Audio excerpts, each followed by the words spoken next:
Hi అండి, అందరు ఎలా ఉన్నారండి? నేనైతే బాగున్నానండి. Welcome to LV home blog channel. ఈరోజు శ్రావణ మంగళవారం కదండి, 2వ వారము. నేను ఈ విధంగా ఇంట్లో పూజ చేసుకున్నానండి. బెల్లము, డ్రై ఫ్రూట్స్ పెట్టుకున్నాను దేవుడి దగ్గర. ఈరోజు నైవేద్యంగా పూజ విధంగా చేసుకున్నానండి. తెల్లవారుతో చేసుకున్నాను.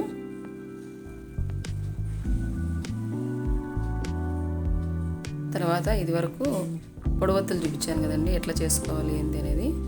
అప్పుడు చెప్పాను కదండి బొడ్డొత్తులు ఎలా చేసుకోవాలి అనేది. మళ్ళీ ఒక వీడియోలో పెడతానని చెప్పినాను కదండి, అందుకని ఈ వీడియోలో చూపిస్తున్నాను.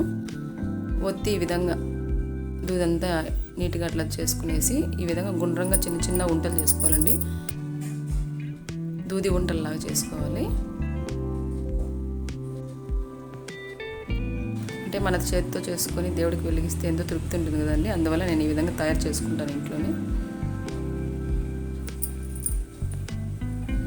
చూడండి, ఈ విధంగా ఎడబెరికి దూది మధ్యలో ఈ దూది వంటలు చిన్న చిన్నవి చేసినాం కదండి, బాల్స్ అవి పెట్టుకుందాము. పెట్టుకునేసి ఇట్లంతా రెడీ చేసుకోవాలండి. పాలు అద్దుకునేసి ఒత్తిలాగా తయారు చేసుకోవాలి. ఇదంతా పైకి ఆల్రెడీ చాలా వరకు తెలిసి ఉంటుందండి. తెలియని వాళ్ళు అయితే, కొత్తగా తెలుసుకునే వాళ్ళైతే నేర్చుకొని చేయండి. చూడండి, ఈ విధంగా నిలబడడానికి ఈ వంట దాంట్లో పెడతామండి. ఒత్తిలో పెడతామన్నమాట, బొడ్డొత్తులకి.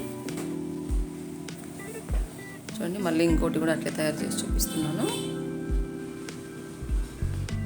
పాలు అద్దుకుంటే బాగా స్టిఫ్గా కూడా ఉంటుంది ఒత్తి. కొంచెం సేపు ఆరబెట్టుకోండి, ఎందుకంటే పాలు వేసినాం కాబట్టి కొంచెం తేమ మీద వెలిగించుకోకుండా కొంతసేపు ఆరబెట్టుకోండి అవి.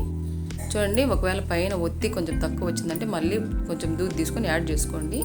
ఒత్తికి కొంచెం లావు వస్తుంది, స్టిఫ్గా బాగుంటుంది.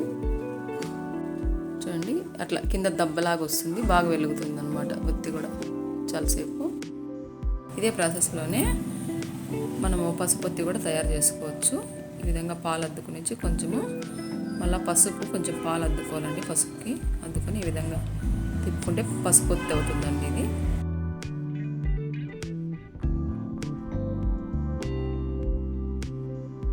చూడండి, మళ్ళీ అదే ప్రాసెస్లోనే ఒత్తి తయారు చేసుకున్నాం, బొడ్డొత్తి. ఇప్పుడు కుంకుమతో ఒత్తి చేసుకున్నామండి. పాలల్లో అద్దుకొనేసి కుంకుమ కొంచెము ఈ విధంగా చేసుకున్నాము. అప్పటికప్పుడు ఒత్తులు తయారు చేసుకోవాలంటే కూడా పాల ప్లేస్లో నెయ్యి వాడండి. పసుపు ఒత్తి అయినా చేసుకోవచ్చు, కుంకుమ ఒత్తి అయినా చేసుకోవచ్చు అండి. అందువల్ల ఎప్పుడైనా కూడా మీరు అప్పటికప్పుడు చేసుకోవాలంటే పాలతో చేసుకోవద్దండి. ఎందుకంటే అది ఆరదు కాబట్టి తొందరగా వెలగదండి. నెయ్యితో చేసుకోండి, తొందరగా వెలుగుతుంది అన్నమాట ఒత్తి. మా వీడియోస్ మీకు నచ్చినట్లయితే లైక్ చేయండి, షేర్ చేయండి, సబ్స్క్రైబ్ చేయండి. పక్కనే ఉన్న బెల్ సింబల్ నొక్కండి. Thanks for watching.